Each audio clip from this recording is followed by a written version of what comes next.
Hello, my coding family. How's everybody doing today? Let's see if we have audio working today. I think so. Let me know in chat if you guys can hear me. I'll move this stuff out of the way.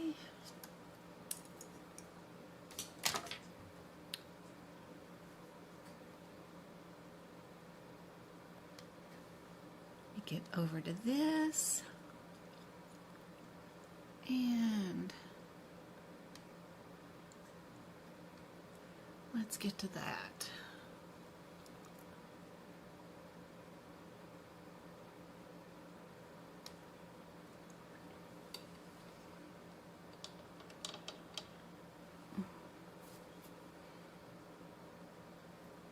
All right. Oh, my hands are freezing today. I don't know why. It's only 113 here today. How's the weather for you guys?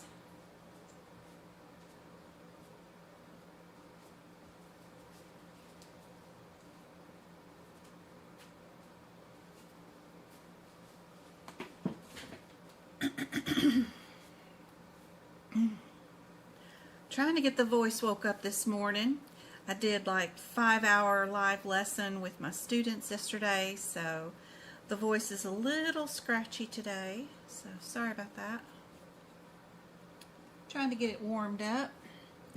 I got my spooky get ready for the, I don't know if you guys can see it, but it's Jack and Sally tea mug going. I got some peppermint tea.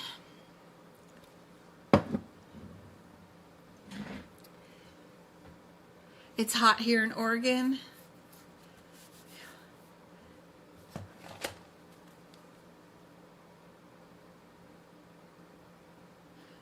Yeah, 111 right now outside, and here I am putting on gloves.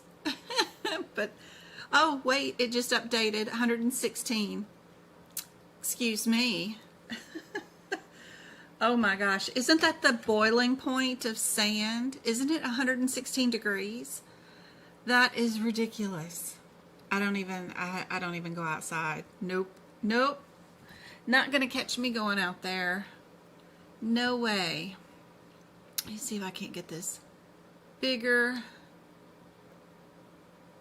Maybe for you guys. On TikTok, there's such a glare. I wish there was a way to make it not so glary. I don't know how to do that with cameras and lights and things. I've been putting stickers over the light, thinking that take away some of the light-ish part would help. I got a new sticker in from the Lucky Energy Drink people that I've been getting those little energy drinks from, and let's see, it's kind of cute. I like the story. Oh, is that better? Does that take too much away? Maybe that's a little bit better. You can see some of the words better. I like the story behind it because he was a survivor of a plane crash, and yeah, pretty cool. All right, 311.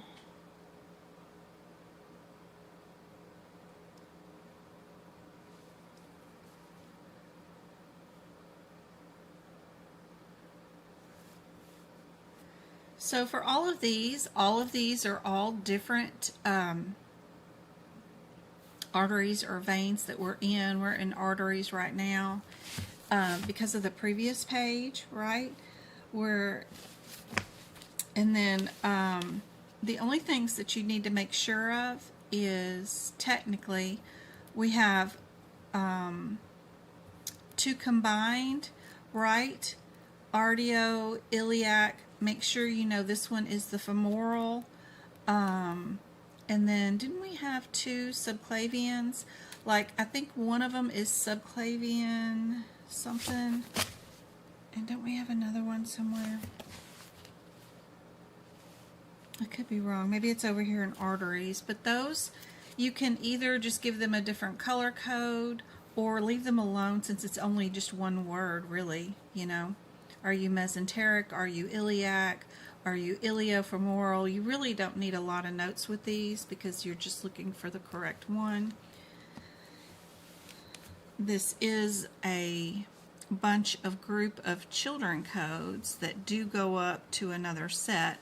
I don't do a lot of the other stuff where you draw big huge boxes and stuff. More of a minimalist when that goes on around here. So all of this will come up here to the parent code, which is the 35301, just for my grouping of codes. Everything else I do, of course, is a bit extra. And when your pen is not cooperating with writing so well anymore, don't forget to get your isopropanol out, right? And dip it in there for 1 little second, and then let that isopropanol travel down the sponge that's in there, and it'll wet it, and it'll write like it's brand new again. So just set it up somewhere for 30 minutes upside down, and it will do just fine when you come back all over again. That was purple. What else I was trying to do was purple. I got a pink highlighter that'll sort of do it. But when I group codes, I just do it with not too much ink is what I'm trying to do, because I use my ink for other things, of course. So if it's a parent code and it has 2 child codes, I'll just pick one color and just kind of group them together like that. And then there's another mama, and then there's 2 more children. So I just pick 2 different colors and just do a minimalist line. That way I'm not having to circle the whole set and use a whole bunch of ink, because I use my ink for other things. Obviously, right? So yeah, I don't know if that helps anybody, but try to save all my ink somewhere.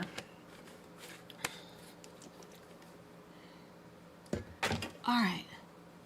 Hey MK, good to see you. Love you, girl. I miss your face.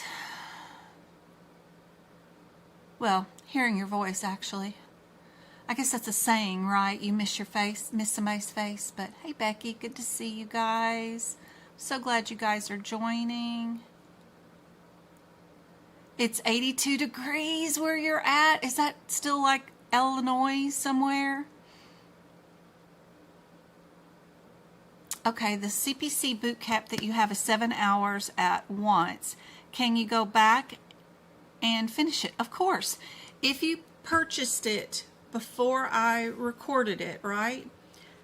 That link that you got that day to watch it live and with me is the same link for the replay, and it will always be the same link. If you need to purchase it today to watch the replay because you were not there the day I created the video and didn't pre-purchase it, if you just want to go watch the replay, of course, go into my shop at Medical Coding by Jen and purchase the workshop replay.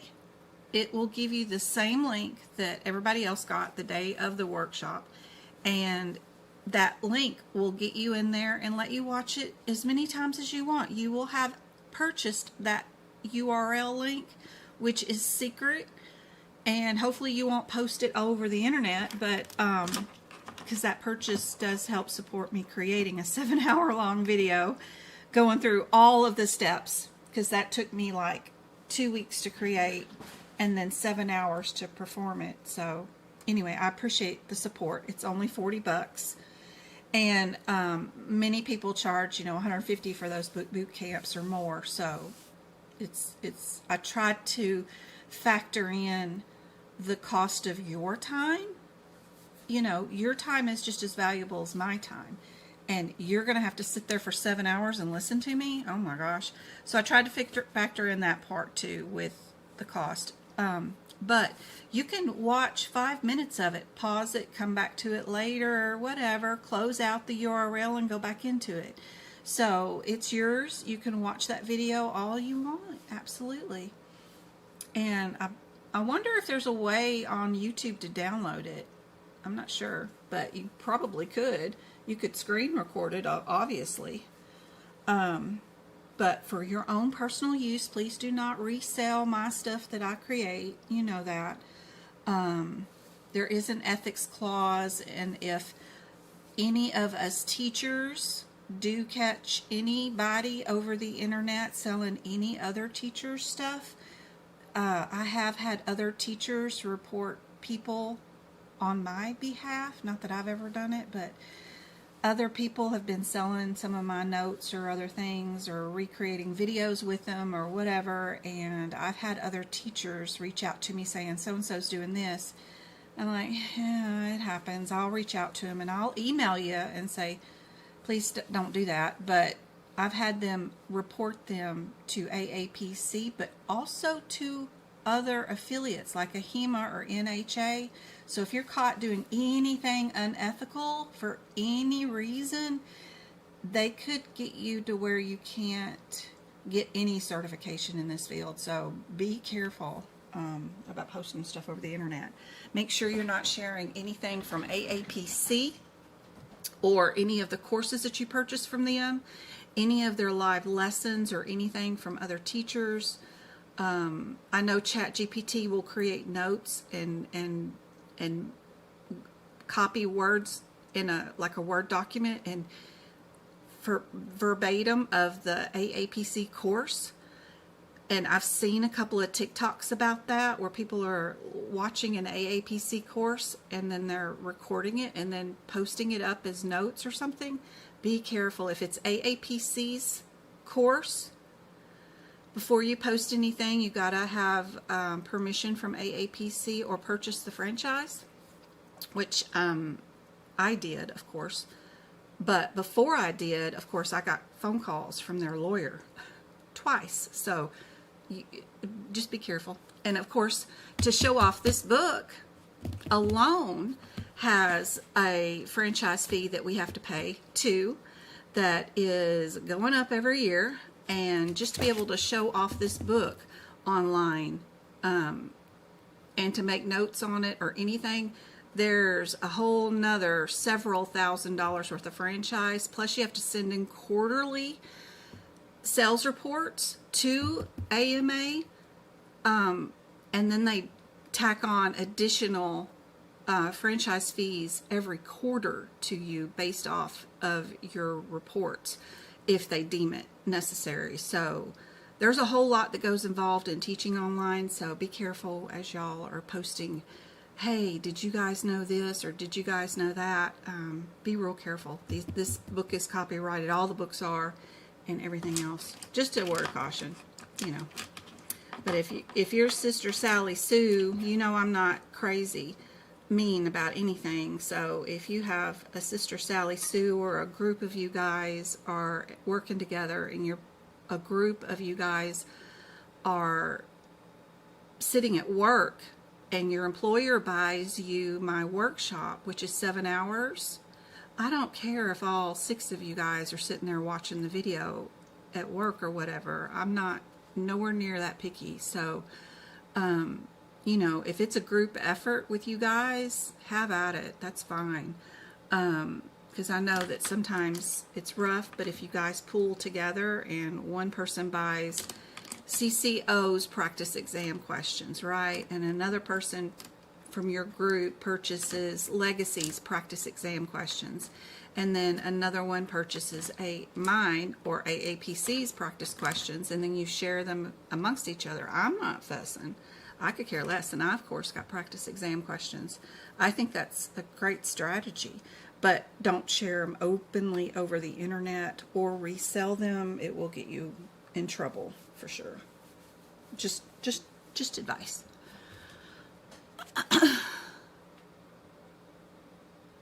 If I missed your message on TikTok, please restate that. What's all in your boot camp that they're talking about? So in that boot camp, it's 7 hours long, and I go through all 18 subjects of the certification exam, right? So like for cardiology, I go through the chapter first and tell you about what codes are most important, my predictions for what's on the certification exam, which ones are important, which ones are not, what kind of notes might be helpful for that section, talk about any guidelines or tricks that I know about these sections, and how to handle the questions from an educator's point of view, what I've learned over the 6 years of teaching this, and how to handle questions in this chapter. If you get one that I haven't presented, you'll know how to handle it, even if it's a new question you've never seen before. And then we do some practice exam questions that I've curated that I've never shared before, and we let you guys do a live practice with some practice exam questions for that section, and then we move on to the next section. So you can see why it took 7 hours. So it's the first time I ever did that workshop. I did do it one other time for another teacher who had me do a 2-day presentation for her students. I did it back in 2020 for an aapc instructor, and for some reason I just never repeated it. I've just been doing workshops that were mock exams, just all exam questions. I never did one that was like a boot camp that taught you about the section, what notes to know, and what codes to make sure you're looking out for on the exam. So anyway, that was my first, and a lot of people have been using it, and their scores are going up 30% on their certification exams from prior attempts. So that's very encouraging. I also have one other workshop that is super helpful, which is like almost a 5-hour workshop that was just a deep dive on E&M. All I did on that workshop was do my best, and I could have spent 2 more hours, I'm sure, to show you everything about E&M. Every guideline we talked about how do you categorize all the elements of E&M, and how do you add them up when they don't match. Like, what if your problem element is low? What if your data element for the same patient is moderate? And then what if the risk factor was a decision for surgery, or you had to administer some sort of therapeutic intensive monitoring or something, so that made your risk for that patient high? How did you come up with an overall MDM based off this chart when all of your elements are different? And then also the worst part is, how do you categorize your problem list when you don't know if it's a chronic illness or if it's a undiagnosed new problem, if it's an acute illness, if it's a self-limited minor problem, or if it's 2 self-limited minor problems, if it's a stable chronic illness versus a stable acute illness, or an acute uncomplicated injury, all these things that mean up the differences between this. How do you know what kind of item or situation for a patient that they have is considered which one of those, so that you know how to pick your elements? Anyway, we go into a deep 5-hour dive of E&M, and a lot of the guidelines in this area for like a lot of things are kind of scattered about. Like if you're doing a consultation before somebody is admitted to the hospital, what do you bill that visit, right? And a lot of that stuff is not listed in the consult area or the admit area. It could be listed in, oh, by the way, in a different area. So finding the guidelines that go with each section, the way they have this book written is challenging. So like that guideline that I just talked about is not under consultations. It's not under subsequent hospital visits. It's not under observation or inpatient stuff, but it's over here above the initial hospitalization, and it says that if a consultation is performed before, that's what anticipation means, related to an admission by another physician, then the same consult performs another encounter once the patient is admitted. What do we bill stuff, right? So we've got our answer there. So some things are just kind of scattered about. So it's kind of nice to have somebody point them out, the ones that are scattered, show you some tips and tricks in the E&M section on how to fix certain areas, how the codes go together. Do I do a 25 modifier on the first code or the second code or both codes? What can be coded with them, without modifiers or with modifiers? Do we do 51 modifier? It's kind of a neat, interesting, because it's different than anything else in the CPT area, is how do you do E&M? Along with some medicine stuff in the back, because like if you're doing psychiatric services with an office visit, if you're seeing a patient for diabetes follow-up and a refill of their medicine, but you're also doing 20 minutes of psychotherapy for a patient who's lost their husband or something, right? And your doctor documents 20 minutes per visit, right? For both those visits on the same day for the same patient. You got to know that there's a guideline attached to that you can't use time for your diabetes visit. You have to use MDM.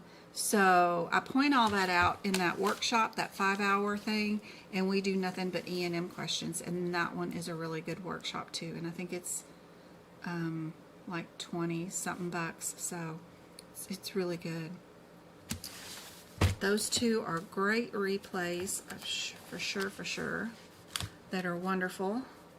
Let's see, 35390. What's going on there? What have we got going on? We know it's an add-on code, which means it does not get a modifier attached to it when we add it to something.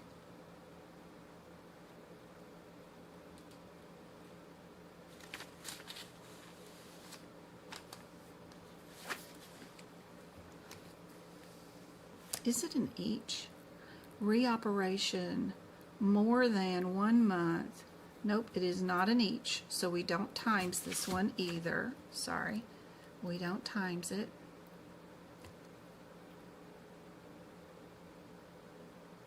So this is just a redo. Let me see if I can't get this situated higher for you guys. Okay, so we're right here, and all we need to do is write redo.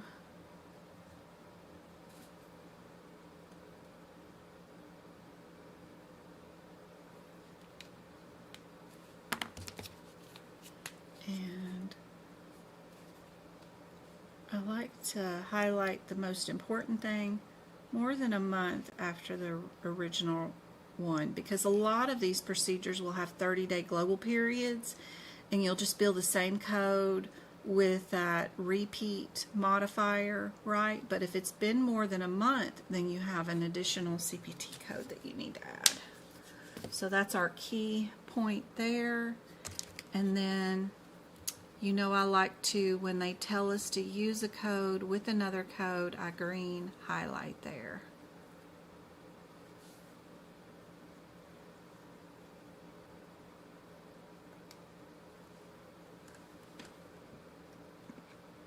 Hey, Bluey. Good to see you. Hey, Devontae. Fran, good to see you. Colin, thank you for your email today. Or, I don't know when you sent it, but I read one today. It was really, really sweet. It was on and on about my teaching skills, and she wishes she could purchase being able to do a course with me or something. I think it was you. But I do have a CPC course that I'm fixing to teach in August around the 26th. But, you know, the course has a lot of busy work in it. A lot of busy work. A lot of busy work. I mean, like an amazing amount of busy work. Unless you have time in your life to do a ton of busy work, don't be fretting about that, because, geez, there's a lot of busy work involved in taking a course. The first day of class, before you attend that class, for anybody that teaches the course, requires that the students do chapters 1 through 4 before they show up for that day of class. So chapter 1 has 45 questions to finish, 36 pages to read, 9 videos to watch, including some downloads. Chapter 2 has 36 pages to read, 100 questions to answer, 17 videos to watch, and you got to participate in 3 interactive activities. Chapter 3 has 22 pages to read, 8 videos to watch, 75 questions to complete with some more PDFs to download.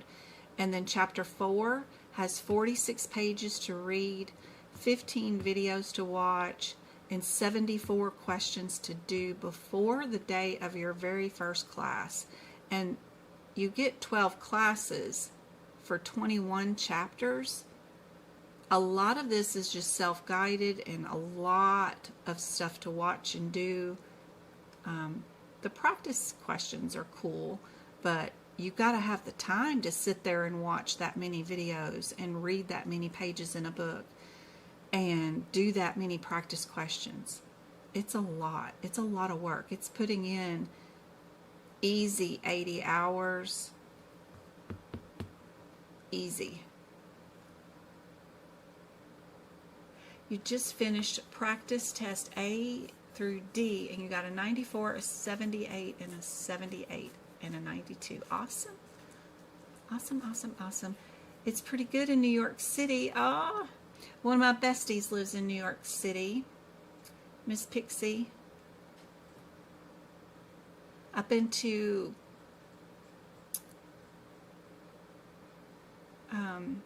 New York twice. Once for music producer camp for my oldest, and then I went back just to visit my friend in New York.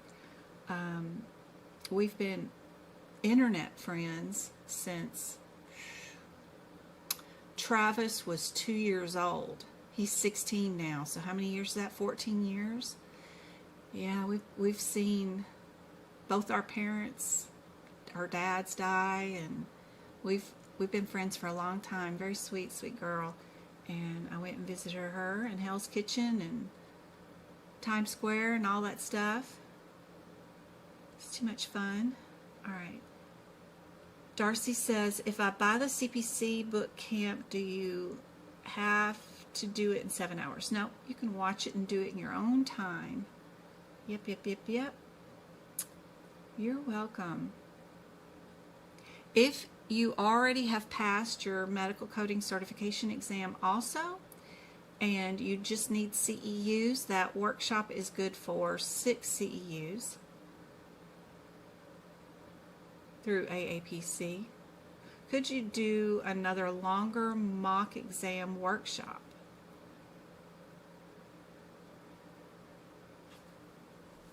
I like to do them in the same pace as the certification exam. So 75 questions in 3 hours is what I like to do. I do have quite a few workshops that end up being 5 hours. My CRC mock exam workshop was 100 questions, and that ended up being almost 5 hours. A lot of the free ones that I do every December for Christmas and in April for my birthday month, those end up being longer ones anyway. The replays of all of those are available on YouTube. Just look under the workshop playlist. There's 2 a year free for everybody, but if you want the replays of all the rest of them, it's just that $4 membership on YouTube account if you want to watch any of those replays. I don't have anything scheduled for August for a workshop yet. I will. I'm not sure if I'm going to do another boot camp or if you guys want to have practice mock exam. Not sure yet. I haven't scheduled anything. I need to. I got to concentrate on that for sure. We've only got 3 more Sundays left, right, in this month. I got to do that.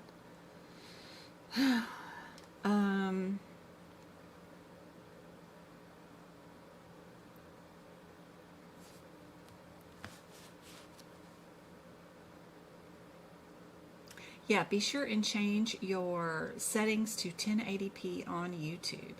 Yay. That is awesome. Good job. Okay. All right. On our next code, which is the 35400. What's going on with this one?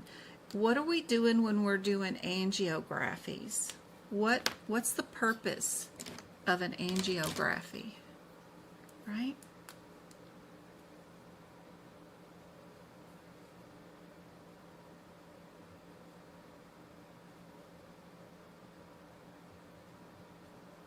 We're viewing, right?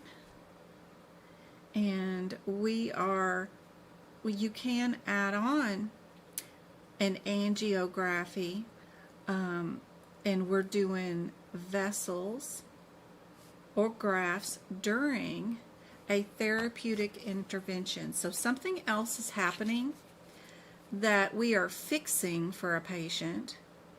Therapeutic is not diagnostic. We're not looking for a diagnosis. We already have one. But if we are treating something, fixing something, ballooning something, I don't know what, we're fixing something, repairing something, or injecting something, we're providing some sort of therapeutic relief, and we need to add on, we need to see what we're doing, you can add on an angioscopy, right? This is for non-coronary vessels. I do highlight the word non-coronary in purple throughout my book because a lot of our CPT codes are only for non-coronary and then coronary. So noting that one word difference between a lot of set of codes will help out a whole bunch. And then we've got our bypass graphs coming up next, but I think I'll end this here and we'll go on and move on to practice exam questions for today. And I think we were doing a bunch of E&M questions, and I think we got to like 10 or something. We did Fred, we did these, we did that one. Who else did we do? I know we did We did that one with the nursing services. Did we do this one? I can't remember. Did we do Dr. A and Dr. B? Doesn't sound familiar off the top of my head, but I can't remember. You guys got to let me know. Thank you so much for getting all of the badges and sharings and tappings. Thank you guys for the heart me's on TikTok.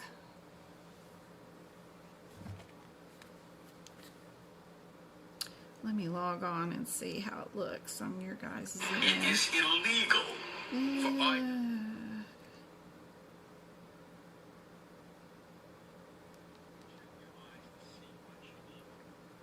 Let's see. There we go. Okay, I need to, still can't see it all together. Okay, we're missing some of it, so let's see. Is that helpful? Let's see. Did that get it all? Almost. Now it's a little too much. How's that? I am streaming this live on YouTube too, if you guys want a more direct viewing. Back this screen up some and see if that helps. There we go. Now we got it. Thank you for the 8 shares of the live and the 1,000 taps. You guys are awesome. I'll add to it. You guys tap into chat, type into chat, and tell me what you guys think the answer is for this one. If you guys are planning on taking your certification exam anytime soon, let me know in chat also. How many we got on YouTube? We got 32 viewers on YouTube, and we got 23 thumbs up on the video. Thank you much, guys. That's awesome. The YouTube memberships have a lot more videos. I've been posting replays of my live practice exam questions with my students in my CPC course out there on the YouTube subscription for you guys, so that you can watch the replays. And they all have headers, like if I did all the cardiovascular questions with my students, then you've got access to watch those replays in your leisure whenever you get ready. And you can practice them live with the students, you know. I give them an opportunity to try to do the question, and then they all give out verbal replies to what they think the answer is. They either agree or disagree or discuss it, and then I let them know what I think the answer is, and then we get our exam graded at the end, and we get our rationales and explanations at the end of the video. So you guys that have the YouTube membership have a lot more videos up, and I'll be posting a bunch more. Everybody's saying A on that one.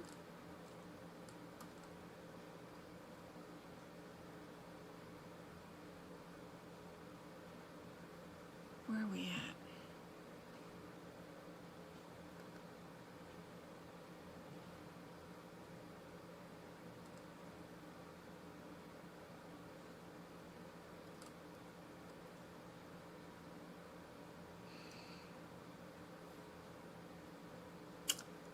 Indeed, it is a perfect, excellent.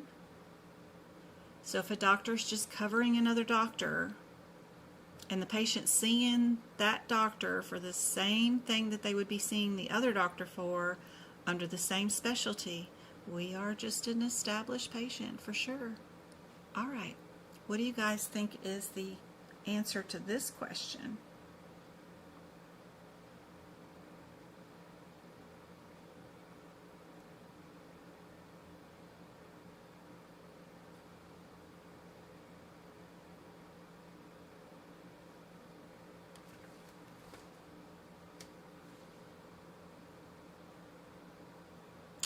Becky just got a badge too. Aw. I just gave out a lot of TikTok subscriptions. I didn't realize TikTok had given me 7 TikTok memberships. So some of you guys like MK and Go-Kart can click on chat, click on the star. You guys should have the TikTok membership for a month, and you guys have access to pictures and emotes to put into chat that are unique to you guys.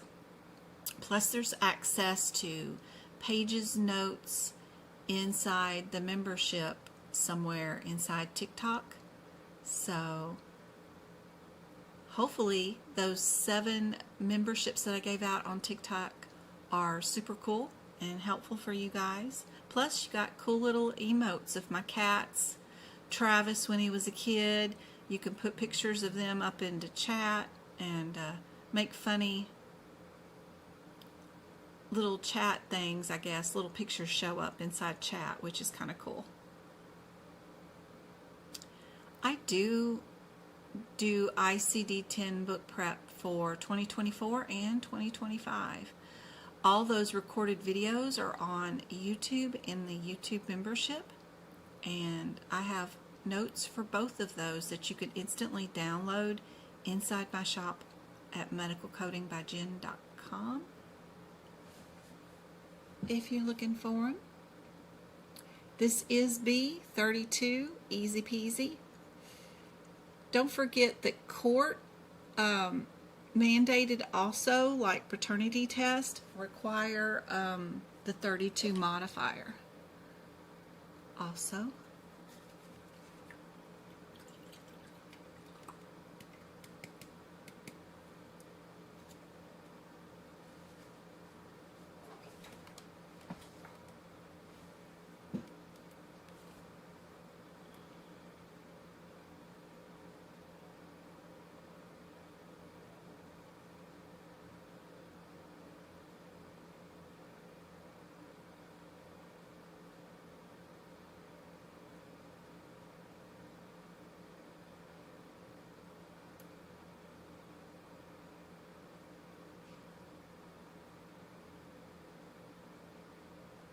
Magpie posing.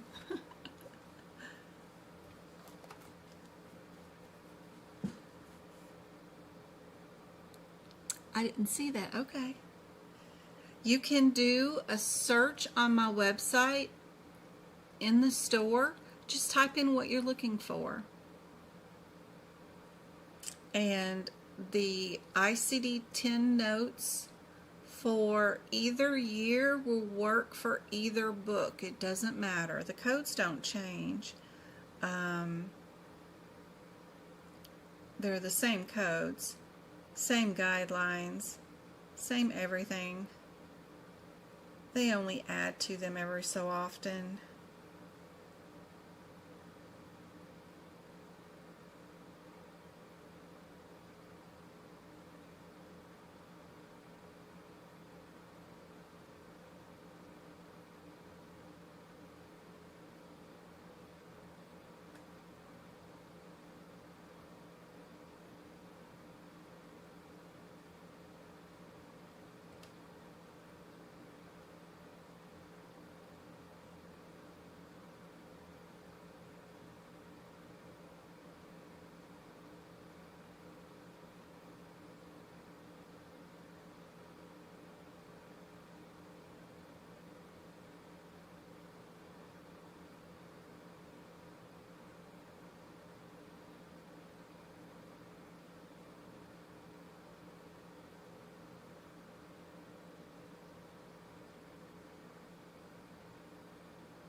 Are we new patient, established patient, or are we a consultation?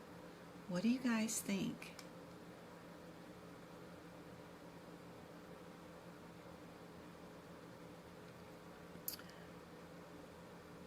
So the 12 weeks of prep is the actual AAPC CPC course if you want it.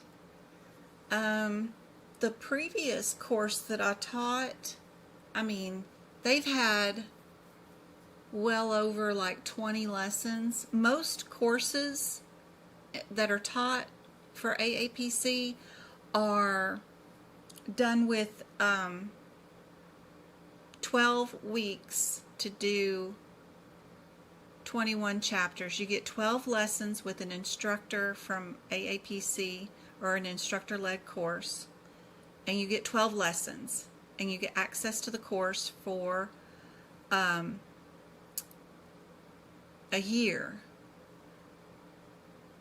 What I was saying about the 12 weeks exam prep is the differences between, let me switch this over, from me teaching you guys the CPC course.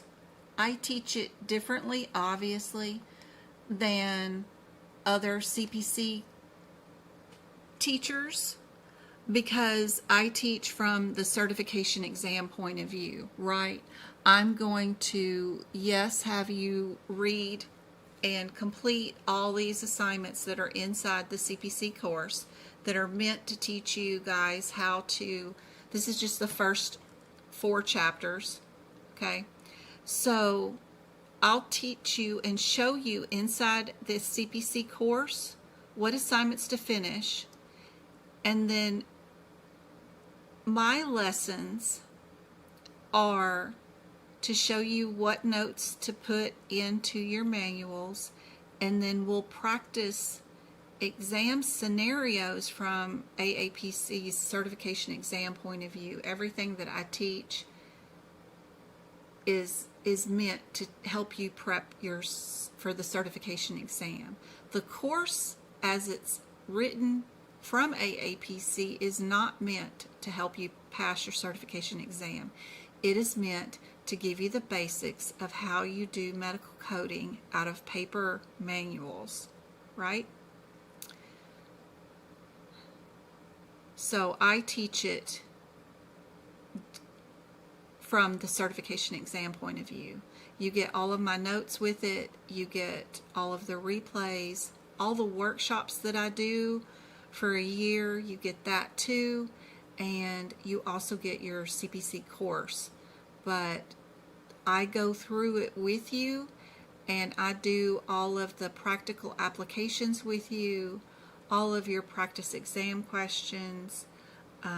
We do them together, and I show you what that means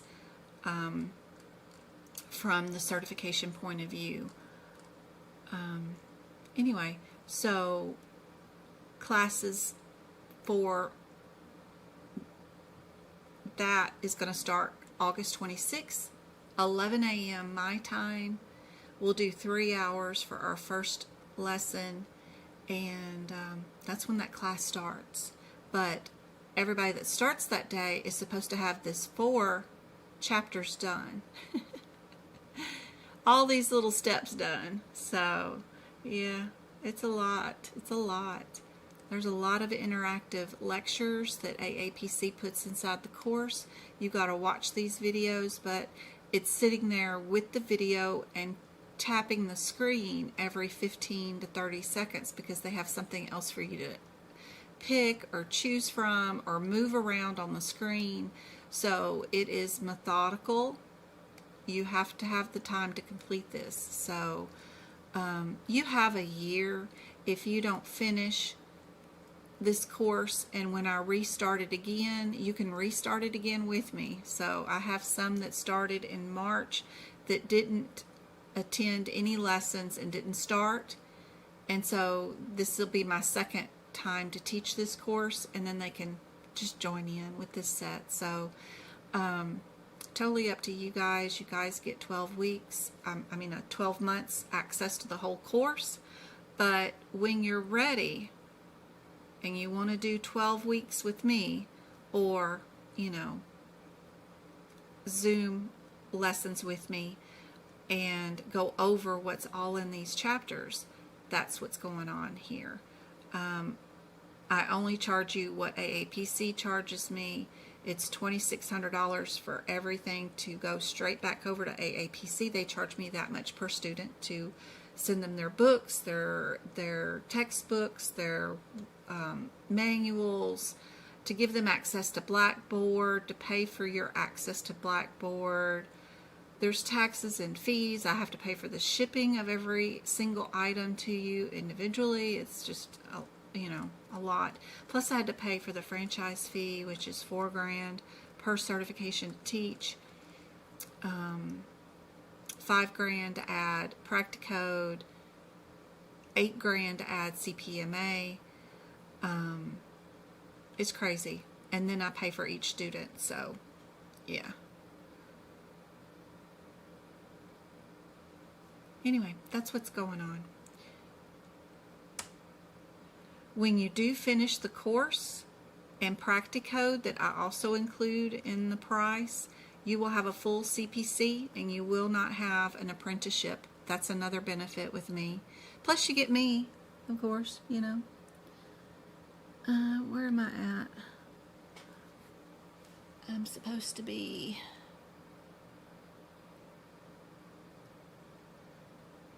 What page is this? E&M. Right there. There we are. Okay. What did you guys think is the answer to the question? On this one, I done lost track. Where are you guys at?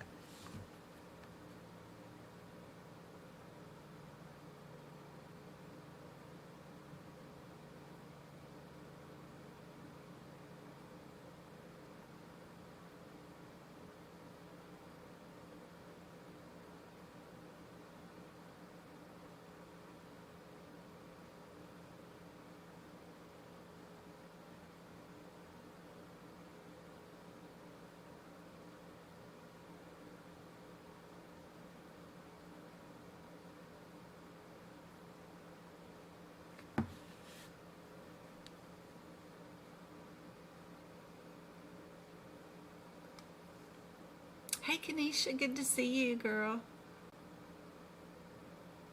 Yep, you can register through my website. It's in the shop with my notes. You can pick out, you can do self-guided all by yourself without me, without books if you needed to. If you already purchased a course through another school and you're not happy and you want to switch over to me, you can. There's an administrative fee you got to pay through AAPC. I think it's like $300, and then my tutoring fee for the year. You pay those two things and you can completely start your course all over again. You will lose your progress in the course that you're currently taking, but you get to start the course completely over with me. That does not include your training manuals or your AAPC certification manuals like the CPT, ICD-10, or HIPICS. But if you just want to start your course completely over with a different school, which is me, you can do that, but you will lose all your progress. If you want to continue with your current course that you already purchased that might be even teacher-led somewhere else, and you just want to add me for tutoring for a year, there's an option to do that too. So email me if you can't find what you're looking for at medicalcodingbyjen@gmail.com, and I'll help you guys out.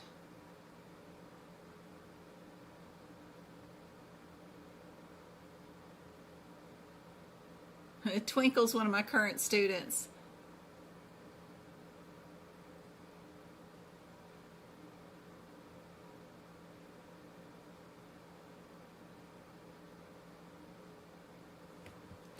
Let me fix TikTok's wants me to do this puzzle piece. Yay, I did it first time. That's awesome. Why is that so fuzzy? Come on, quit being so fuzzy. That looks terrible. Why? Why? Where's my camera? There it is. Let me clean it off. I don't know.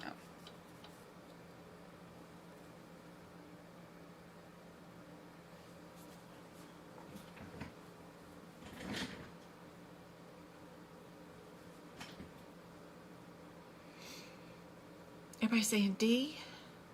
We are D. Perfect. Good job.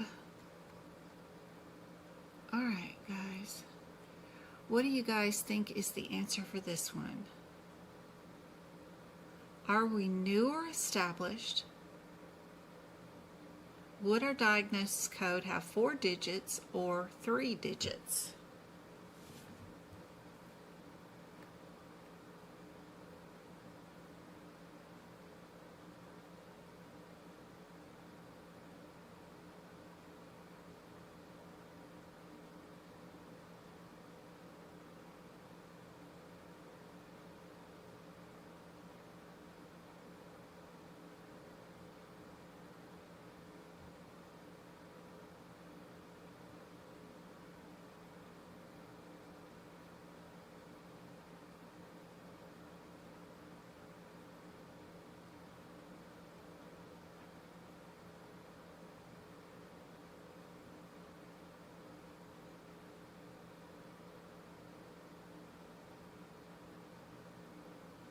Good God.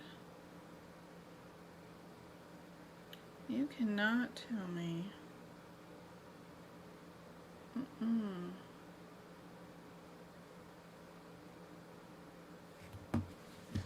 All right.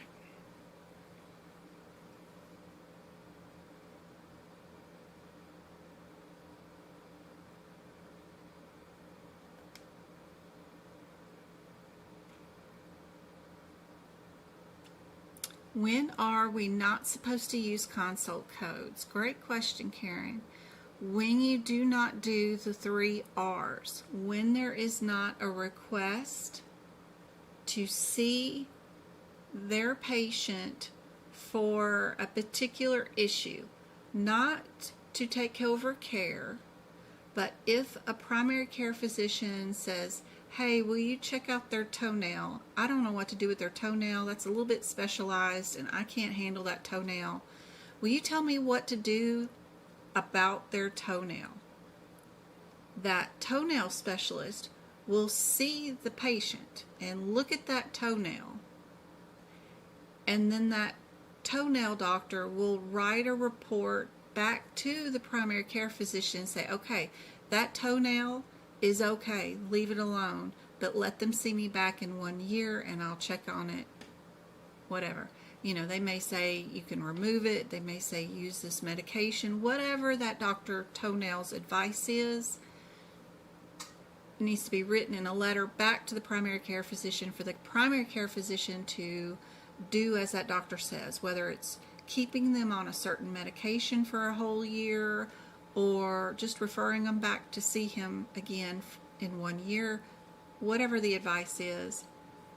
Even if it's, you know, oh, it's nothing, don't worry about it, don't send them back to me, that's still a letter back with advice, right? So as long as those are done, then that is a consult. You have to see all 3 R's. Request, it's rendered, meaning the visit was done, and then the letter going back, right?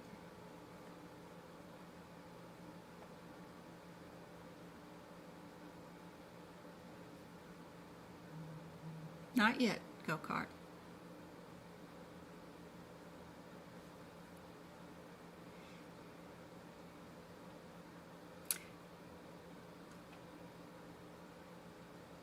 It is B. You are correct, Becky. Good job. Perfect. Excellent. What about this one? What do you guys think is the answer for this one?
Everybody's saying A. It is included in your simple closure. Awesome. Perfect. What about Dr. Jones? What do you guys think?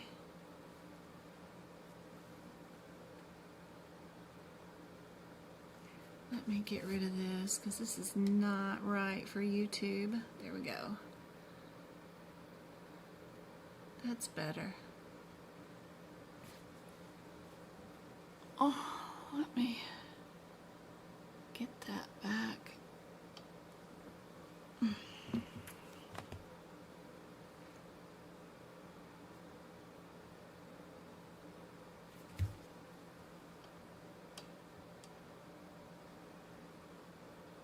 There we go.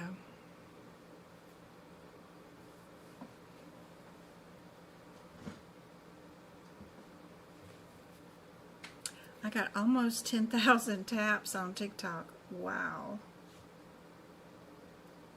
That is cool. Thank you for your daily heart me's. I got 23 subscribers now.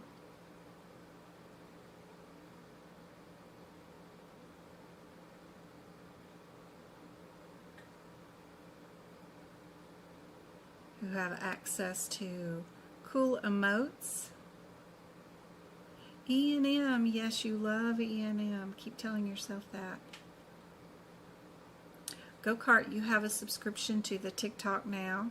You can tap chat and then click the heart that's inside chat box, and it'll provide you with some cool emotes that like are hearts, or the tap heart button, or even Travi's pictures, which are too cool.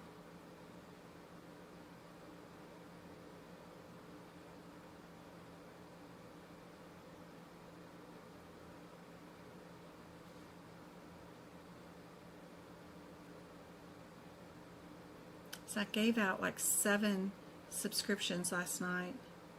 You also have access to like there's some page notes and exclusive videos, whatever else is in that membership area.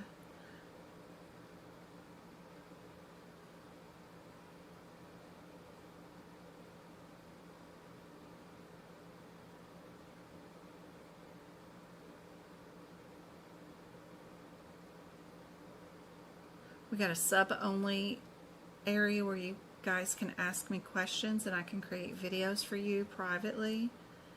It's kind of cool. They got all kinds of weird little features inside this thing. I gave it to you too, Twinkle. You see you've got it. You can see the word coder next to your name on TikTok. When you tap into the chat box, there's a heart inside the chat box where it says type. And then you'll see a bunch of little emotes that you could add into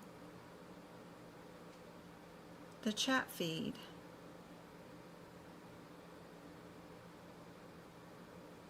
Yep, that's cool. Yeah, we'll give out some YouTube memberships too.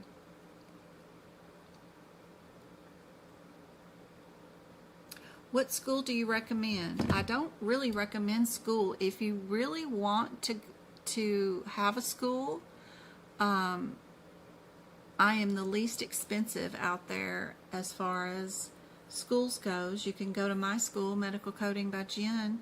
You'll end up with a full CPC and no apprenticeship.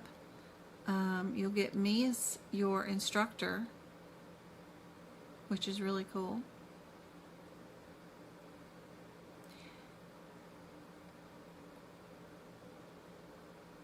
But you can self-study just like I did. I got my CPC, my CPMA, and my CPCI instructor exam certifications.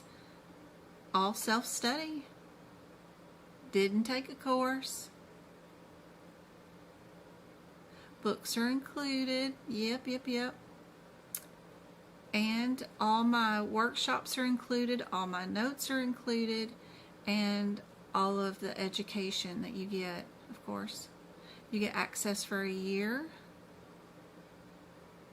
to me, Zoom lessons, all that stuff, books and manuals, the training workbooks.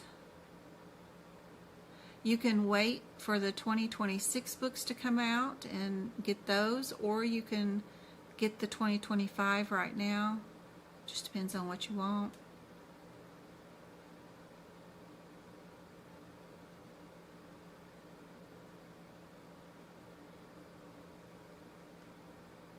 The answer to this one is B. How'd everybody do on that one? Let me know if you got any questions on any of these questions. What about this one? Can you even find any of these codes in your CPT book? Some of them are very challenging to find, especially if you've never looked them up before. Yay, good job, Becky. Some of them are pushed out of the way and not where they should be because other codes were put in their place, but they're technically not out of order. But they're only out of order because other codes are pushed in front of them. So, I don't know. Some of this E&M section is just a nightmare. But once you play around with it enough, and you get muscle memory in this section, you will have know where all the codes are at. I do not recommend tabbing your books. You need to know how to use your books yourself. You don't need to rely on any crutches.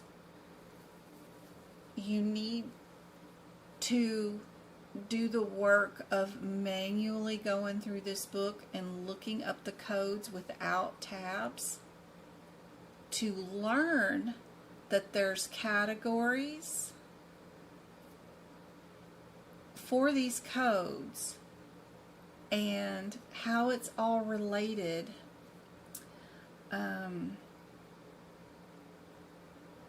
If that makes any sense. I'm trying to think of how it's better to learn all you can about these manuals because their certification exam is from the book point of view. They can't ask you questions on random health insurance, group insurance, real life medical coding scenarios. If you know how to move through this book and you understand what a parent code, child code is, parentheticals are, where guidelines are, where your code categories are, subcategories are. If you really know how to use this book, then you can pass the exam because no matter what exam question they throw at you, you know where to go to find the answers.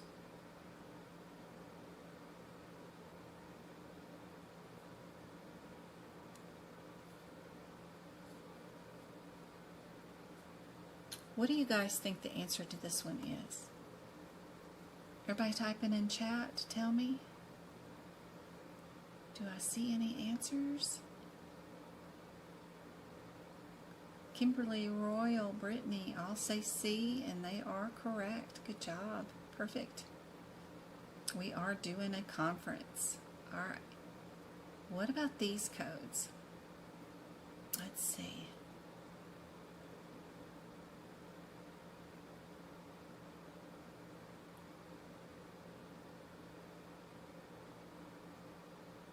We've got 2 codes down for 2 answers. I'd hyper-focus on that. Go to that code. See how the code is written. And then pick out my answer that way.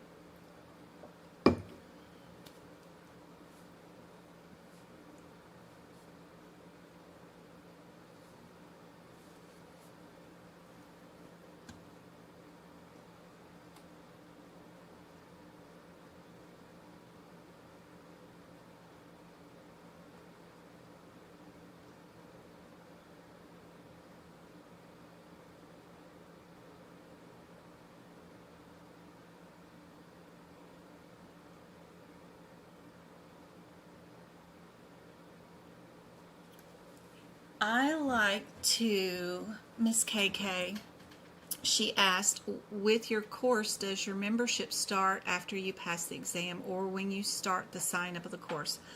I prefer to pay for your membership right before you start taking your certification exam attempts.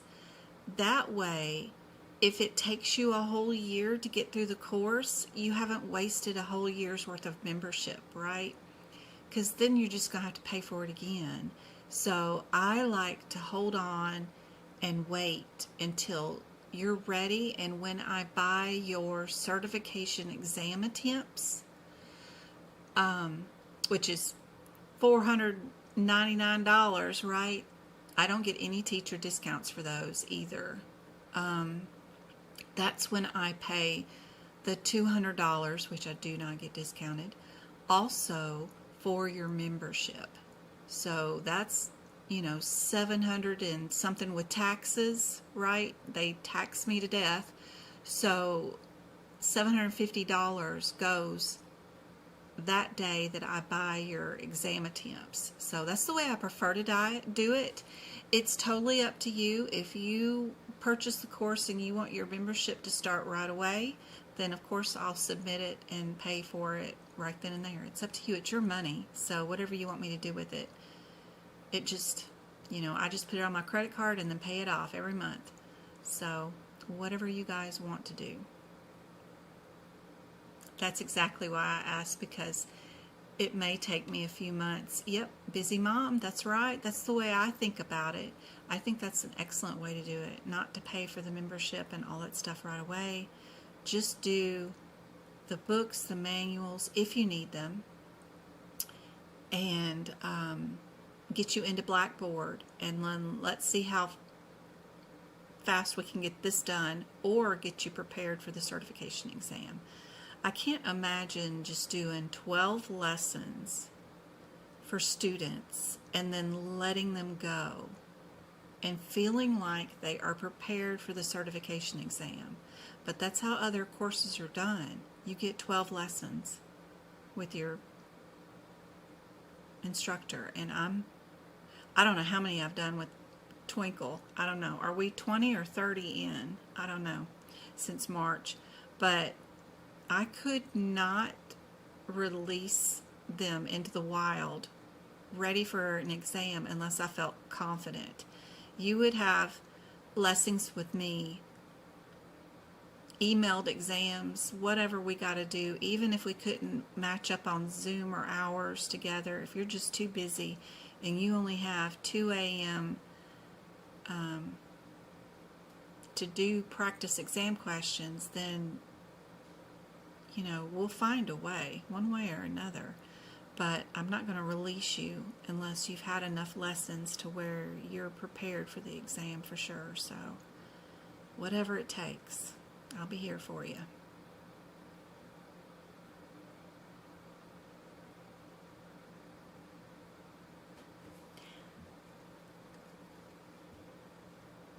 "45 minutes is C. Perfect. Good job, Heather. Awesome, awesome sauce. All right, guys. What do you guys think about this one?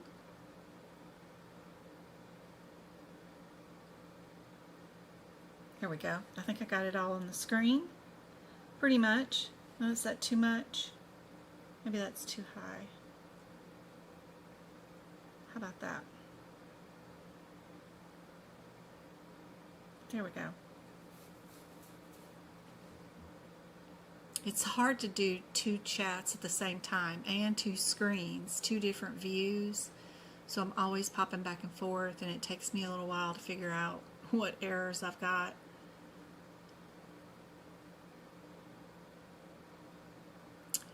Because of the 45-minute thing, but Ada, I'm not sure your video is current, up to date. Hit this scoochy over button bar and see if you're caught up with the live lesson. But your question is because family is not present? Probably so. That was a previous question we've done a little while ago. We are now on... C was our answer for this one because it was 45 minutes of standby time for delivering a baby. So that's the question we're on. Previous, this question that we're doing right now is observation or admit discharge.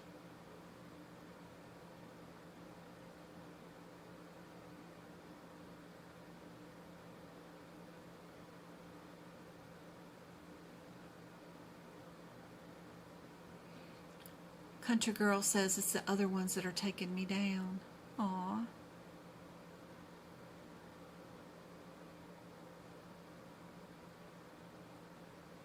SB, thanks for the follow.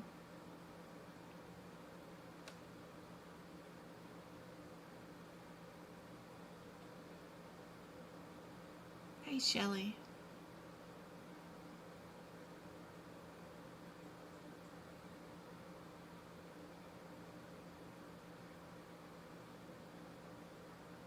Betham? Is that it? Or Bethan? Betham? My eyes cannot see the cell phone screen. She says it's 99234. Awesome. All right. Where are we at?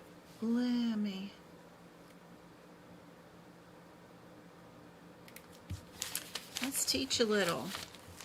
So if we go over to our chart here, that is our, if you have the 2025 book, right?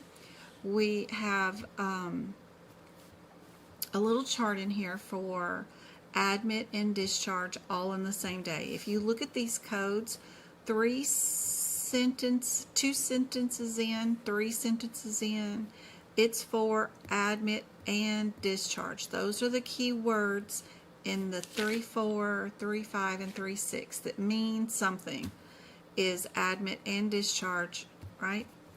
And the only time you can actually use those codes is this one scenario right here. That's it. The rest of all these scenarios are where you use admit only, or admit and discharge. So if it is the same calendar day and you've done more than 8 hours, then you can do the combo codes. Okay?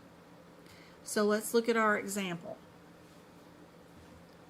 And this is how I teach my lessons with you guys.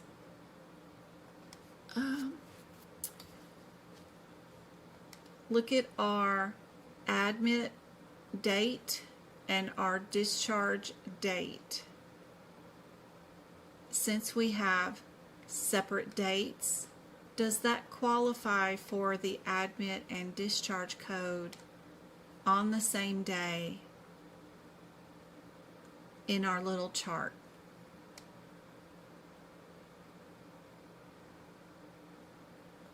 And does the length of time qualify as too?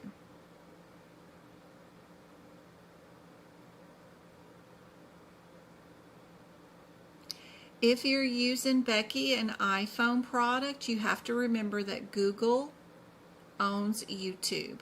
So if you are not using a Google driver or URL, whatever you call those things, browser, that's the word I'm looking for.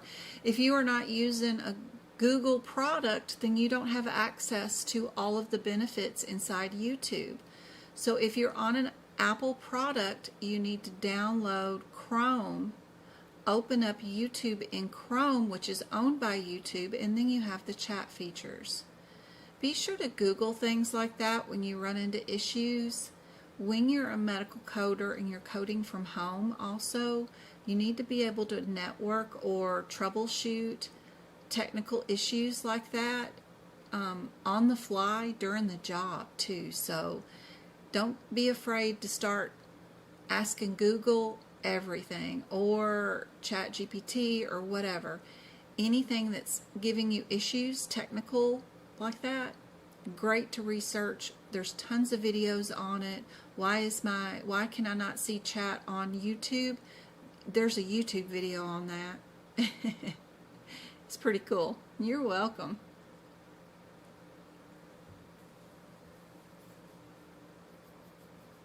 Aw, thanks for the subscription. You're awesome, Danielle. Speaking of that, let's go into our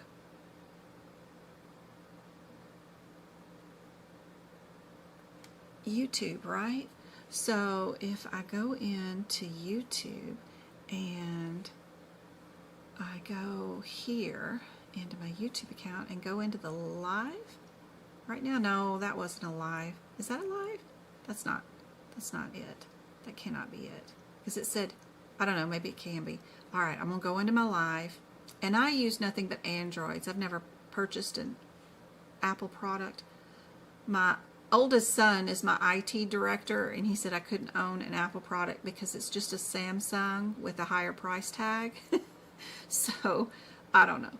Anyway, so we've only ever owned Samsungs, but see how chat shows up.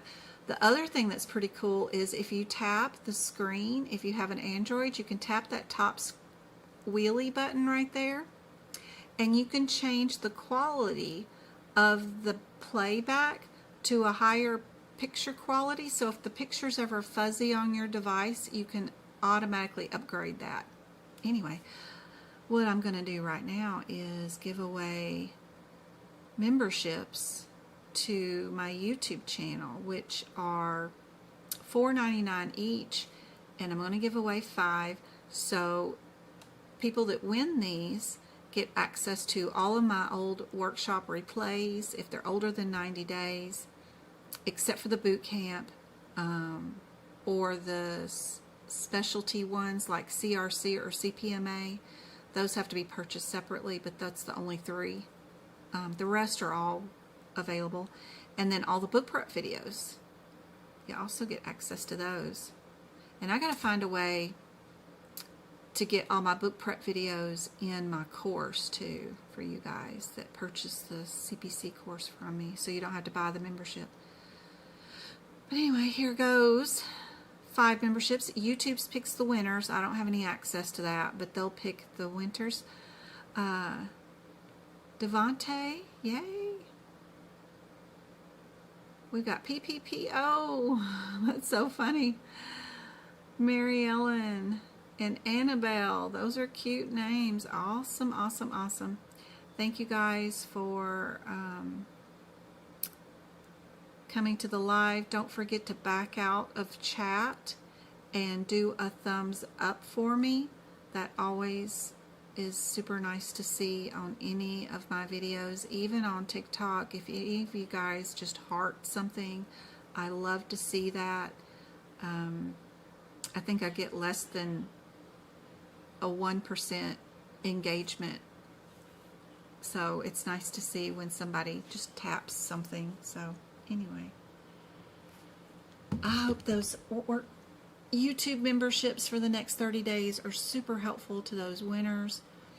I gave out 7 TikTok memberships yesterday to the top viewers and top gifters. So I did half for the top gifters and half for the top viewers that were just spend a lot of time watching my TikTok videos. So that was kind of fun to see and learn how to do. I didn't even know I had that ability, so that was cool. Hopefully those memberships help out you guys.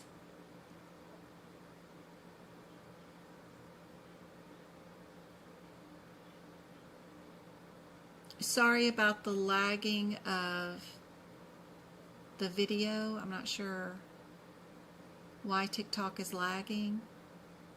The cell phone is charging. It's not dying. It's at 72%. It is on Wi-Fi, and I probably have 2 other people on the internet streaming right now, but I don't know why it would be lagging. We've got fiber optic, so I'm always connected. I love my internet. Thank you so much for putting fiber optics in my area. Love it, love it, love it. It's way better than the cable internet. The cell phone that I'm using too has Mint Mobile, which I love. I got rid of my Verizon, which I love also, but I didn't like the bill. You know, Verizon is super expensive just for 2 lines. I was paying $240 a month for 2 lines. And with Mint Mobile, we spend $30 a month. And it's the same thing. Unlimited texting, internet, everything. I love it. Love, love reducing that bill. And it's just like a prepay service. So like if you want to prepay for 90 days of service, you just prepay it. It's $15 a line. Unlimited for 90 days is $45. What? I just put it on auto pay every 4 months, so quarterly they'll do an auto PayPal thing where they'll just charge me, but they let me know, and that way I pay for a whole year at one time, but I pay it quarterly. And I just did it. It was $90. $90 freaking dollars for 4 months worth of cell phone unlimited service. Absolutely love it. If y'all have ever checked into anything and want to reduce your cell phone bill, oh my God, it is great. I love it. I get the same signal that I had with Verizon, which is none at my house. I've always never had any signal here, but I live in very, very, very remote Arizona. But anywhere I'm driving, I can even put my son's Tesla car on it, and we can watch videos and stream on the Mint Mobile service. Love it. I would not boast about it if it wasn't just great, just because of the reduction of the monthly bills. I mean, good gracious. It's awesome. You also get a Christmas card and a birthday card from the Wahlberg guy, or whatever his name is. I forget what his name is. Deadpool or whatever. He sends you a Christmas card every year. And I had a technical issue signing up because I was doing 2 lines and I put the wrong account or with the wrong phone number and messed it all up. I was totally inept at it when I changed over from Verizon. I called them up and they actually answered the phone, and the tech on the phone was actually the person the person that picked up was actually the person that could fix it, and she fixed it. It was great. 5 minutes on the phone and she fixed my huge mistake. I mean, it was awful. Mistake. It was great. And they claim that you can just call them up and ask them anything, like the migration of the humpback whale, and they'll be able to answer it. You know, you can call them for anything. You don't have to call them for just technical support with your service. I want to do that one of these days. I think that'll be fun. But anyway, love Mint Mobile just because of the price. Jeez Pete. This one, as I was pointing out, does not qualify for the combo code because we have separate dates of services for our admit and our discharge. So you cannot use A. So what does your chart tell you you have to use, because you're on separate days, but you do have, what, 12 hours of observation time, total time?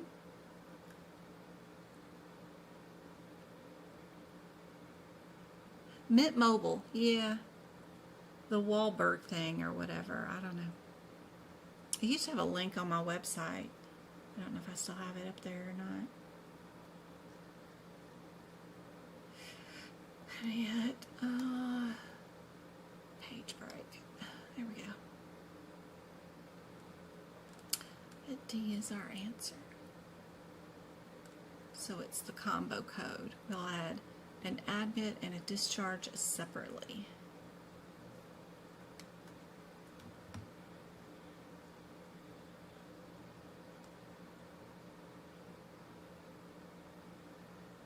Let me hit a page break on that one. Besides AAPC course, what other programs do you recommend? Programs? Do you mean courses?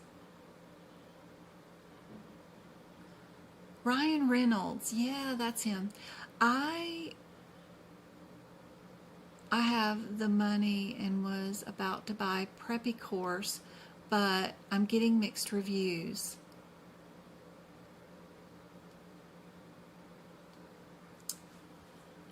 With any course, you're going to get 12 lessons. And now that I've taught the CPC course,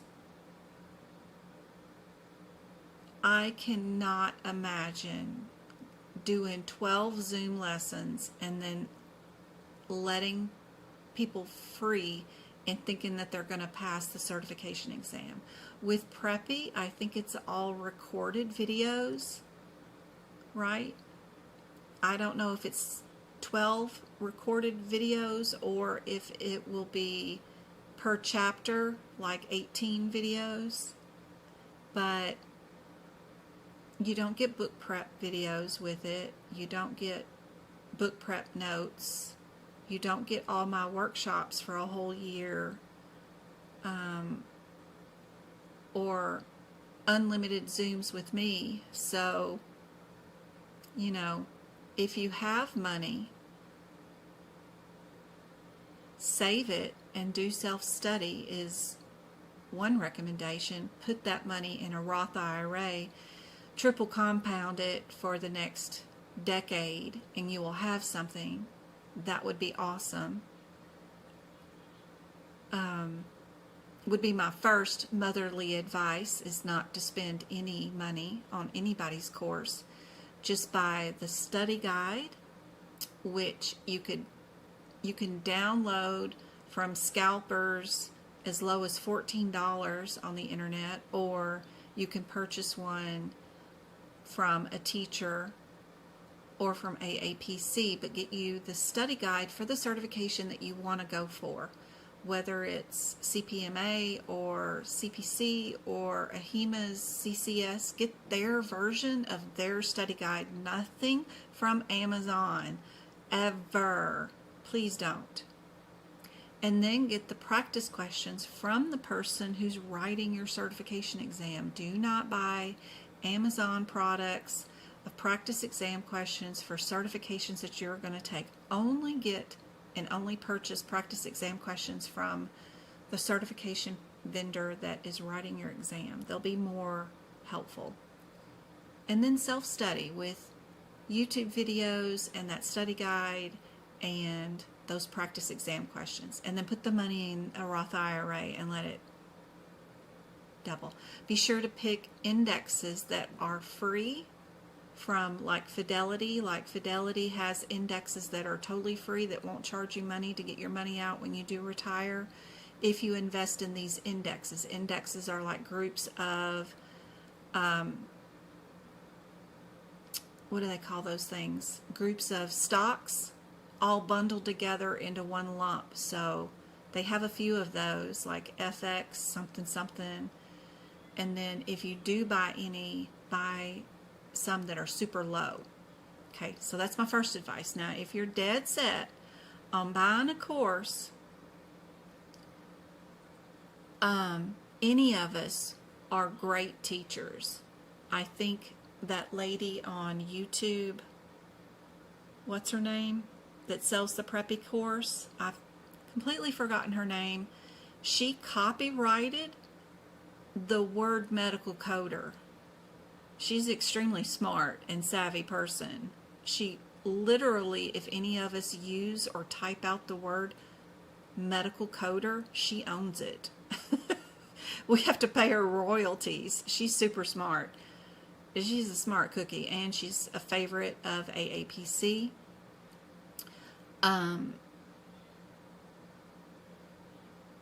Tiffany and her company, Medical Company Co., is great. They also offer Practicode inside their purchased course. You can do either without Tiffany and just buy the course straight out and do self-study with them too. But their course comes with resume writer of some sort too, with Practicode and the course, which I don't have, which is great. I guess I recommend a new resume with every single application. So I have a different outtake. I don't think one resume is going to get you a job anywhere. So spending the money to do it once is just my opinion.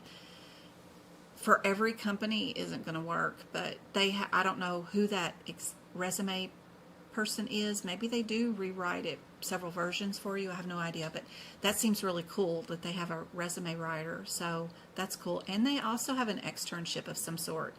They purchased a new thing that's going to be coming out with CPC and AAPC is HCC Practicode. So right now they have Practicode in 600 cases of just CPC cases. Eventually AAPC is going to publish a bunch of risk adjustment Practicode cases. So somehow or another, Tiffany and them have gotten a hold of those cases, and you can go through their medical billing company that they actually own, because they own a billing company that for companies, and they bill actual real patients, and you can go do those cases with them and do an externship of some sort with their course or some sort. So that's kind of cool. I don't own a billing company, so I don't have any real life billing externship that you can do. AAPC also has an externship that you can add to their course too and work for their billing company or something or another. I don't know what, but that's like $6,000. It's super expensive. Good God. But it includes the course and Pocket Prep. I'm not Pocket Prep, but Practicode, but also some sort of externship of some sort. So there's a lot of us are all cool, and we all have our own little differences and different opinions on how things should work out. I'm focused on the certification exams, and from their point of view, I'm not much of a career coach, but I do have a lot of advice on helping you get a job and interviews. And we do have in our Discord study group 2 rooms full of job postings and my advice on how to get a job in this career market, including my blogs, of current companies and their job listings of openings that I keep up with you guys, I would be aggressive with interviewing and trying to apply for a job. I would not just find a listing and apply for it. I would stalk that company. And I mean calling them up, finding out which EHR system they're using, and if I've never used it before, then I would go to that EHR company, set up an email, and email the sales team of that EHR system and say that you are looking to purchase an EHR system for your company, and do they have any sales material that they would like to send you on how to use their system. And Lord, their sales team would send me videos and training and maybe even set me up with a 30-minute presentation on their system. I don't know, but I would be aggressive. I have a whole totally different take on how you would apply for a job if you want one. I would be aggressive. I would make myself the best candidate before I would apply to anything. I would already have a job picked out that I wanted and know where I wanted to go and what I wanted to do, and then I would make it happen. This Gen X, I had to do everything on my own. I never had any help, and I had to troubleshoot my way through life without the internet.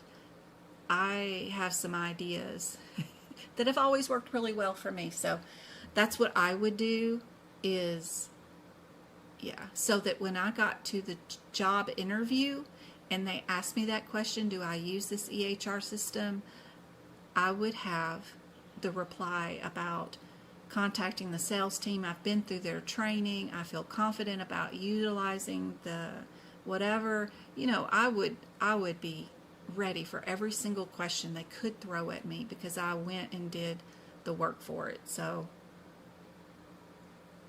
anyway, and my resume would mirror their job application. Whatever they were looking for, I would have a way and build into the resume saying, yep, I can do all of that. Whether I've done it or not, I'd find a way to do it, so that I knew something about it.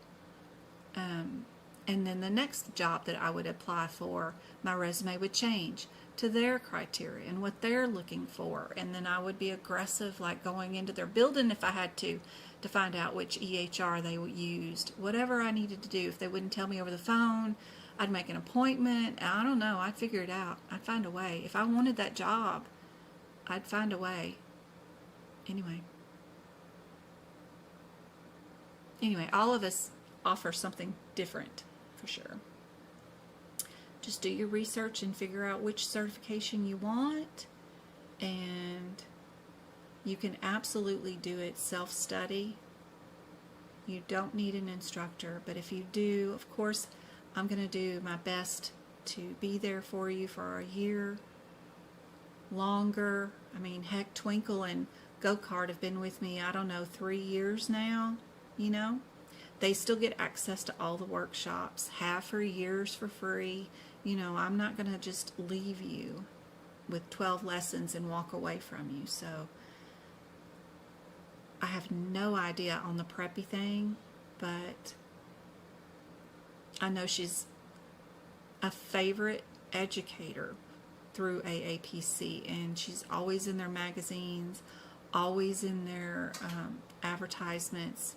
And I know she's a smart cookie because she's copywriting words so that, and holding the franchise for it so that she gets paid anytime anybody uses the word medical coder in a YouTube video, in a TikTok, anything. You type that word out, it's hers. She's cool. She's patented, whatever you want to call it, or whatever they call it. Yeah. It's her word. She bought it.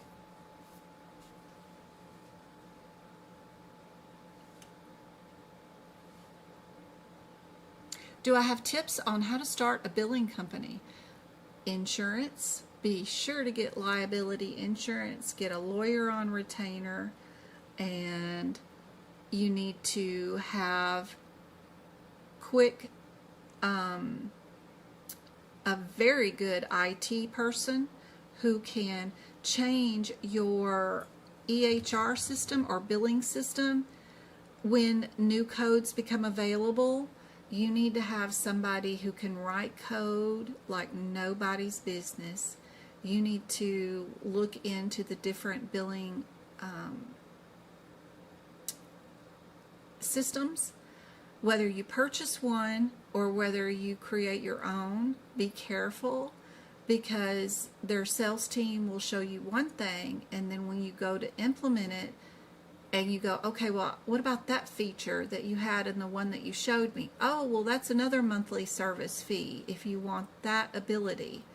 So be careful when you purchase your billing system or create your own, because they'll sell you a system for one price, and then they're going to want to piece it to you in monthly service fees for however many types of billers you have. 1 to 4 will cost you 1 membership fee. If you're going to end up expanding to 10 billers in your department, even access into the system will be limited to a monthly subscriptions. So there's going to be a lot of upfront cost in that. You're going to need a lawyer. You're going to need a really good IT team. You're going to need to have coders that are super users that help you build your billing system, that can train other billers too. And you're going to have a way of getting hold of updated code information quick. And you're going to need extremely accurate people to update your systems and add the new updates. Per insurance company, per group, per membership of, like, because just because they have Blue Cross Blue Shield doesn't mean you bill that patient the same way you bill the other Blue Cross Blue Shield patient. Each Blue Cross Blue Shield patient has a group number, and that group number is how they're all paid differently. They'll get annual, quarterly, monthly updates on how you pay or code that group, and those need to be updated in your system too. And whoever you use for your billing company EHR system needs to be on top of that, or you're going to get nothing but denied claims. And if you're going to be paid per claim payment that they get, which is usually a more profitable way to get paid than just a blanketed fee, like I'm going to pay you $25,000 a month just to handle all my claims. If you get paid per claim, it can lead to more money, but you need to have good people, really good people. And if you're going to have good people, then that means you're going to have to pay a lot for people. So I don't know. That's a huge undertaking for sure. But start off small. Start off with one doctor, and then like chiropractor, a muscle, a person that does facial stuff or muscle stuff, chiropractors, an esthetician, physical therapist would be a great person that owns their own physical therapist, small ambulance company. Start off small and work your way up. You'll make lots of mistakes along the way, but that's okay. That's the way to learn, is to make a ton of mistakes. Is how you learn and how you get better. So don't fret over this. Don't stress. Mistakes are going to happen, and what will be, and just learn from it and be happy that you had that experience and that you get to learn from it and then move on. And what a great thing to do, undertaking. I'm too old. I'm already almost 55. There's no way I could handle all of that learning. But boy, I would love to partner with a coding company that would want to take on externs to come in and help them with their billing entries and stuff. Wouldn't that be fun? That would be awesome. Some externs for free. I'd have to put insurance on my students to come to your location or, you know, over the internet, whatever, to do billing for you, to cover them as a school entity. Once you hire them, they're your employees and they need employee insurance or whatever, you know, right? So it's something for me as a school to think about. But I used to be nursing supervisor for 4 different clinics and buildings and stuff. And I used to hire or bring in externs all the time. I loved it because they were covered with insurance from the school and I didn't have to provide it, and they got an unlimited amount of education, and then they were free bodies. If I needed blood pressures, if I needed patients' staples removed, if I needed rooms stocked, whatever I needed, they were there to learn and do it for free. I loved it. I loved having externs. Many people would not allow externs in their offices or urgent cares or whatever. I thought it was great.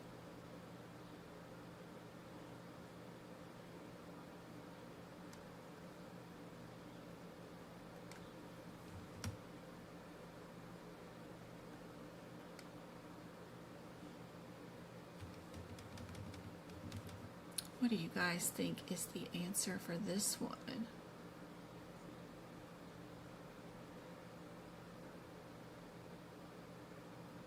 Mr. Smith.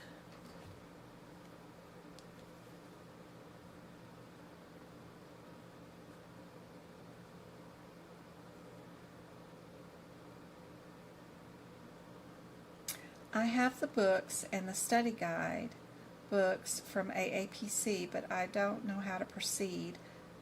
I need guide. Okay. If you have the study guide, let's see.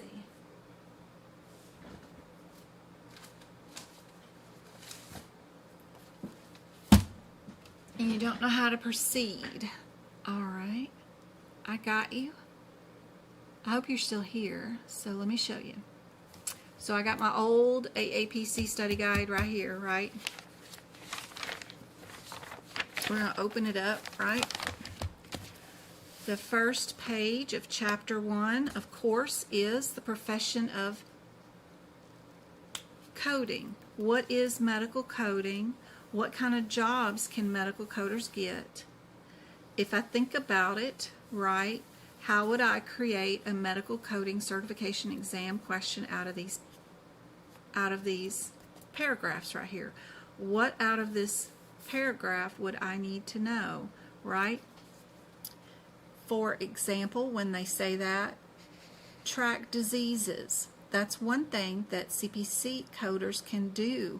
We track populations, right? If we have been assigned 20,000 Blue Cross Blue Shield patients and we get them assigned to us from Coca-Cola Company, right? They're employees and we're their medical group. The first thing we're going to want to do is see all of our patients, get our diagnosis codes down into our EHR system, and then sort them by who is the sickest, who is going to be a frequent flyer into the ER and cost us $1 billion a year, right? Who's going to take money out of our monthly subscription fees for their health insurance and force us to pay for them to go to the ER? We want to keep those monthly subscriptions.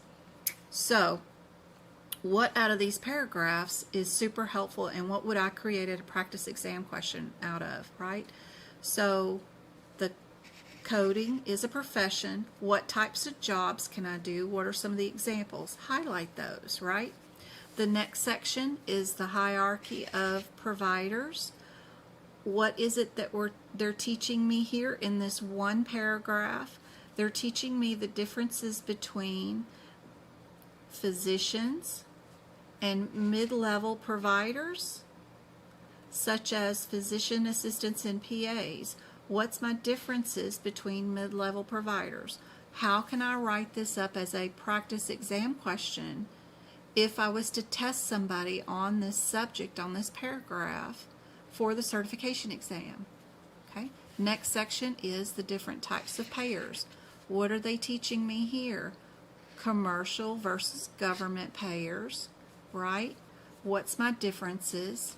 Medicare Part A, B, C, and D. Now, how that relates all to what do I do with this information after I highlight it, right? And I've gone through the workbook pages and I've looked at every paragraph and I've thought about how I could create a practice exam question from AAPC's point of view with this information.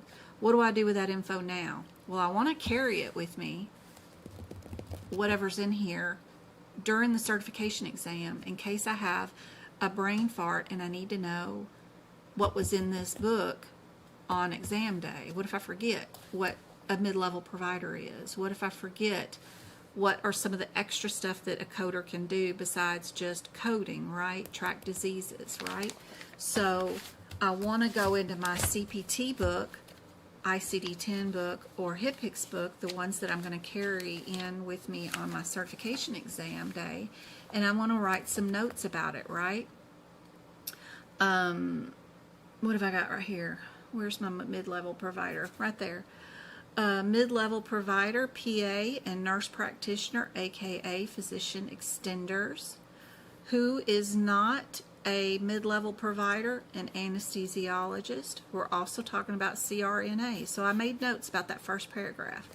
Medicare, Part A, B, C, and D, and a little bit about each one right there.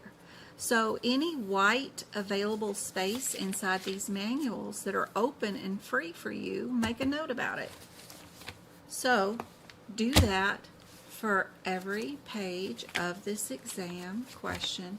The main thing about the anatomy, which is the next thing that comes up, is if your anatomy picture in your CPT book has body parts listed, right? Write down their function. What do they do?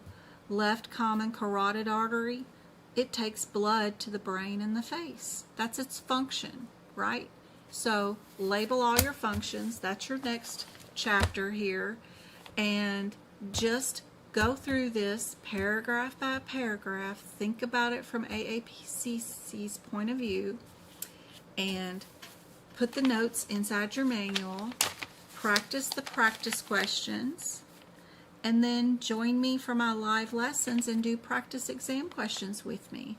And then purchase a set of practice exam questions from AAPC so that you can practice in Scorpion, which is an electronic version of their certification exam, because their certification exam will be in that same URL internet site, which is Scorpion. Learn how to navigate it. Practice doing one question and hitting grade. Find out how to navigate. Look for your calendar. Look for your E&M decision trees. Look for your timer, turning things off, turning things on. Learn how to flag questions, what it looks like when you want to go back to those questions later on, how to submit the exam. Learn all the ins and outs of not only, of course, the questions and the answers, but learn how to use that Scorpion system that is the same system that houses their practice exam questions. It's the same system that houses your certification exam. So learn that. Learn how to navigate any problems and issues inside that site. And practice as many questions as you can find with me. And you can pass this exam just like that. So I hope that helps.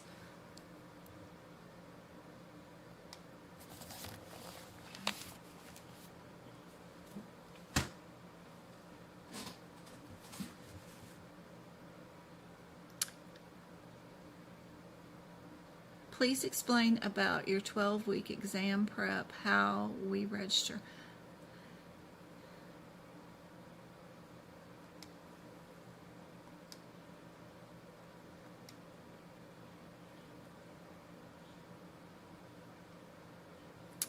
So let's go. Oh, I don't want that. I want this one's properties. So if you go to my website, medicalcodingbyjen.com, right here. Pretty sure the courses are listed somewhere right in here. You know, you can just scoochie over, and the 12-week with Jen is right there. You can just click on it and it'll take you right there to it. It'll show you what it all is included, right there, and you just toss it into the course, into your shopping cart, and purchase. Once you toss it into your cart and then you hit purchase, and then it asks for your mailing address for shipping, fill all that out with the email address and hit purchase again. Then it'll come up with options if you need different payment options. And then you will start with a full CPC course that's 21 chapters long. We will do 12 weeks of lessons, and that is starting August 26th. And this is your homework assignment for chapter 4. This is it for chapter 3.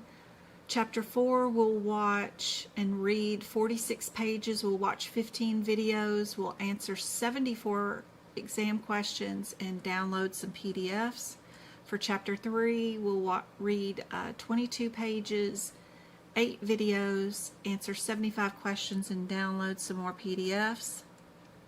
For chapter 2, we'll do 36 pages of reading, answer 100 questions, watch 17 videos, and practice 3 activities that are like drag and drop activities, flipping cards, and more drag and drop activities inside the videos. And then chapter 1's homework will be 45 questions, 36 pages read, 9 videos to watch, and more stuff to download, like my notes that I just showed off for the first chapter for the business of medicine and what to write inside your CPT book. That kind of stuff you'll be downloading to go along with it. But that is the first 4 chapters of the course that you will get with me, and where to go to get it. So totally up to you guys. But you do not need a course. You can just get the study guide and the practice exam questions. But that's what I'm talking about. And let me get rid of that and bring this up again. All right, guys.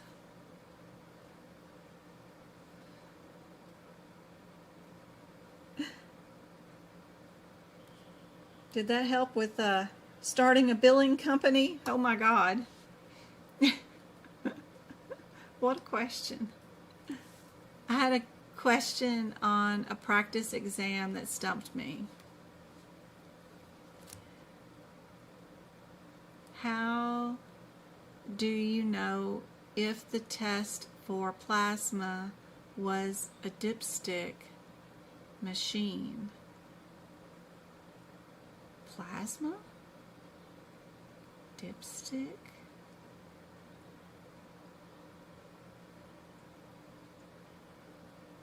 Great, Carla.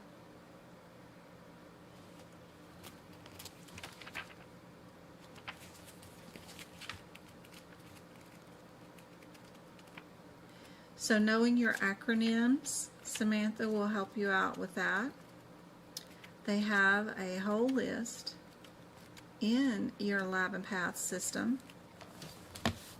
that go along with those codes that will let you know about the differences between a dipstick and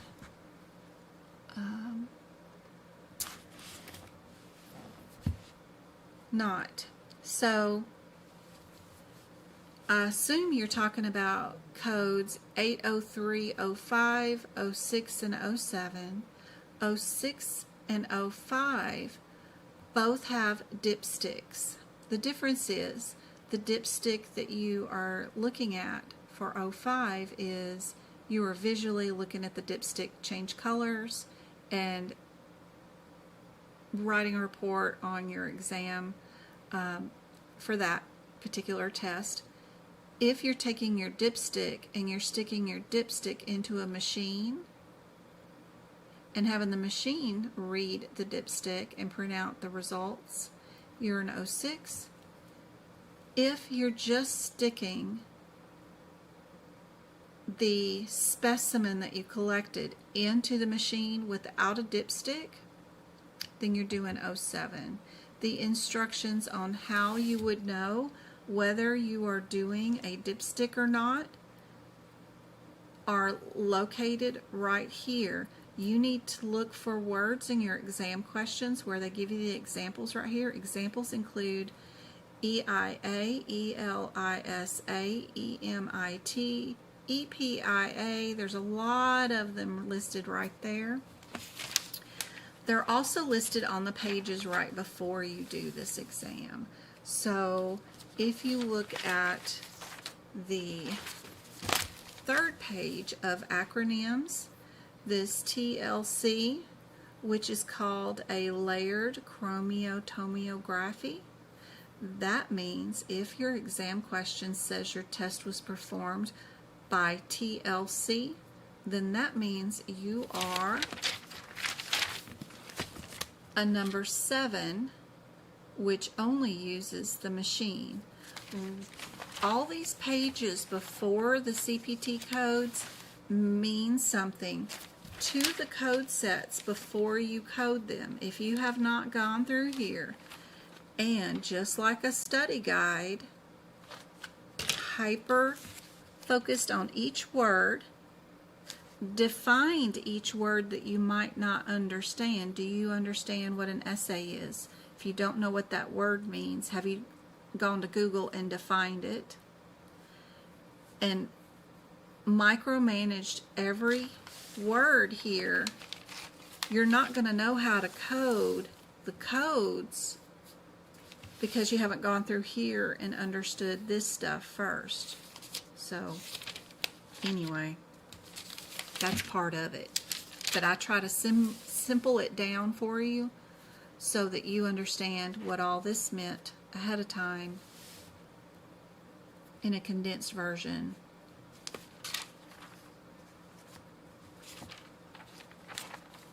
But hopefully all of that helps. Understanding your guidelines written out right before it will help out a whole bunch.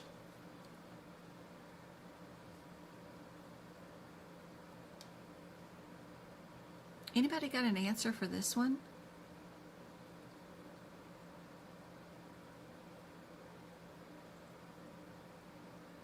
He comes in every 2 months for therapeutic drug testing. And they're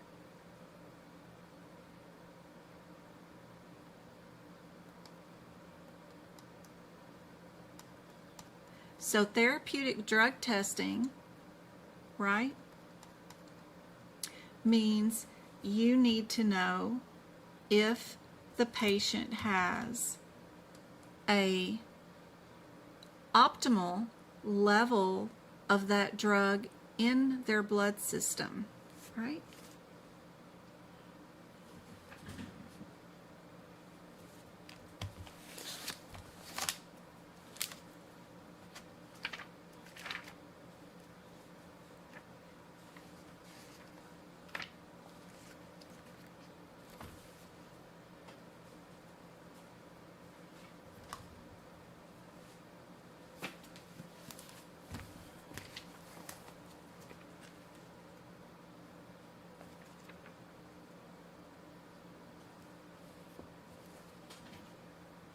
I just need the CPT codes that are in the available answers.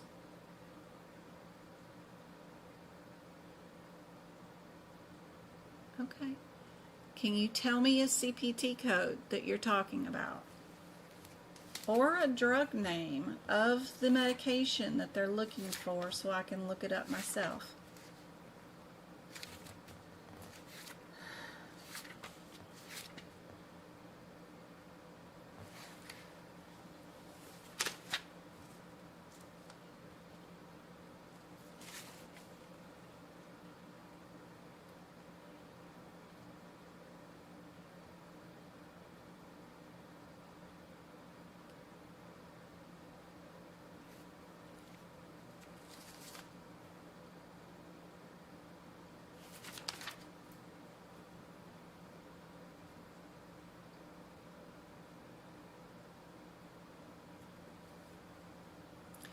If you had a copy of my notes for lab and path section, you would know that, for example, 80156 and 80157, this is a drug level called Tegretol. That's the name that we use in real life. It's also got a different name that's listed in the CPT code, but if the doctor ordered a Tegretol level done on the patient twice a month, would you do total or would you do free? Since there's two options there. There's a definitive answer for that, which is listed in your guidelines written before your codes that tell you the differences between them, right?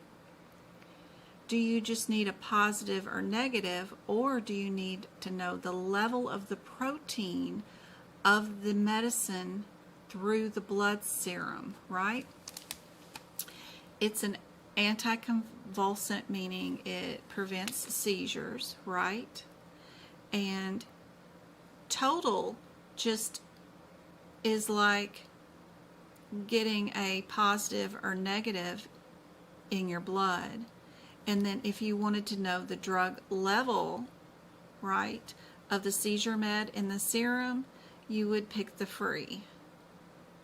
So unless you went and Googled what is going on or had clinical experience drawing this blood and knew the differences between total or free, or if you had read all your guidelines about your definitive drug testing and looked up the examples that they're talking about and understood the differences between the free and total, then you wouldn't know the answer to that question. But I try to make it simple for you and write it in my notes so that if a drug has two examples, one that is just a positive and then one that is just the drug level in the serum, then I write it out in my notes for you so that you can copy and have it down beside the codes on exam day.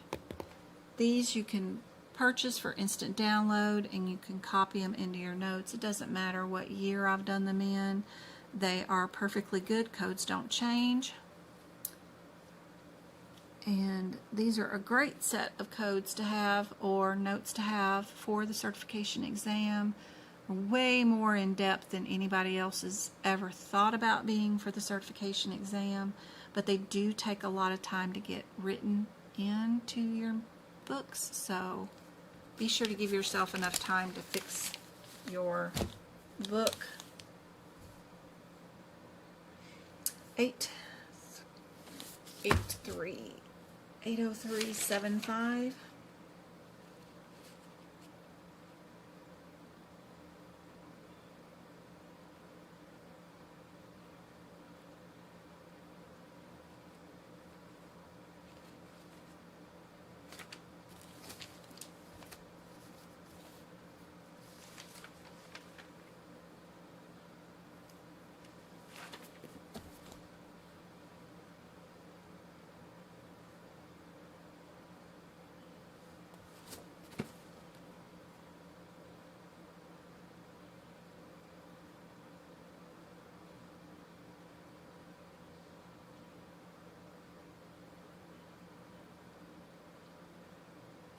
80375 is just a generic one.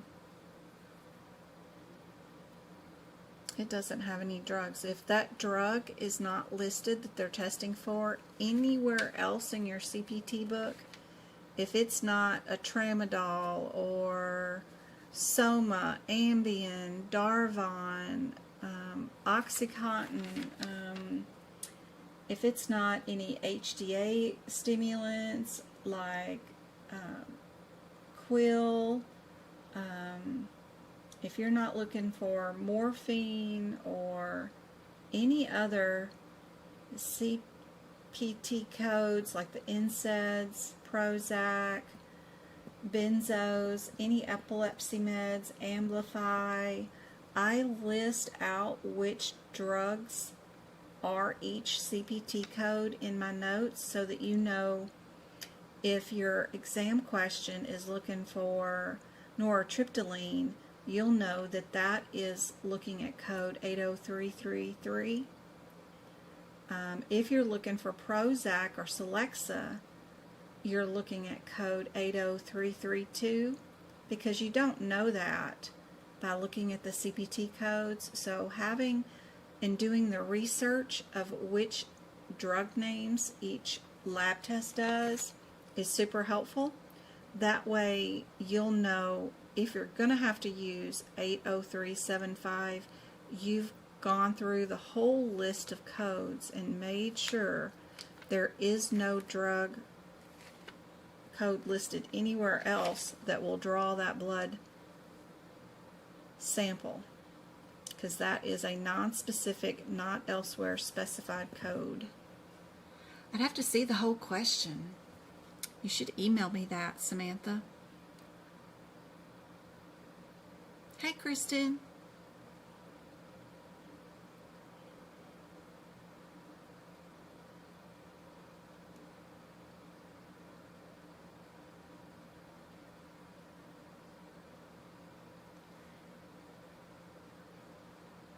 Yeah, Kristen.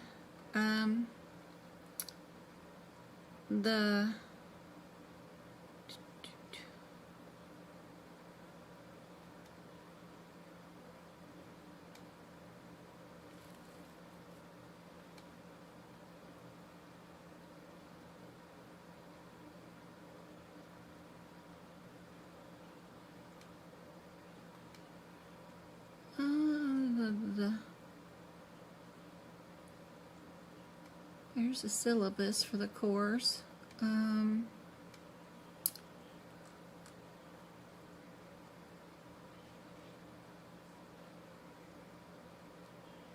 that's not helpful.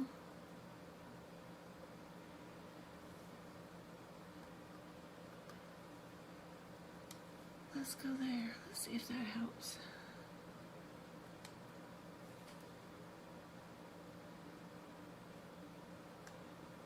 Nope, this one's no longer working. Gotta create a new one. Add window capture. Okay. Okay. Yep. If you are on my website, you can get to it in several ways. You can just scoochie down here, and there's a little bar over, and the course is right there. Click on it, and it'll take you to that page. You can view more details, and then it'll take you to the course, so you can see what all you're going to get, and that's totally up to you if you want the course. And then over here where it says Jen's Notes, in the top corner, it's got Jen Notes and Courses and CPT Books Notes. It'll take you here. You can type in anything you want. Like if you want a bundle of my notes, if that's all you want, you can just type in the word bundle and it'll bring up the bundle of notes, so you can buy them all at once. If you want a course, just type in course, and it'll bring up your options for course. You can do with teacher is the first one, and without a teacher is the other two.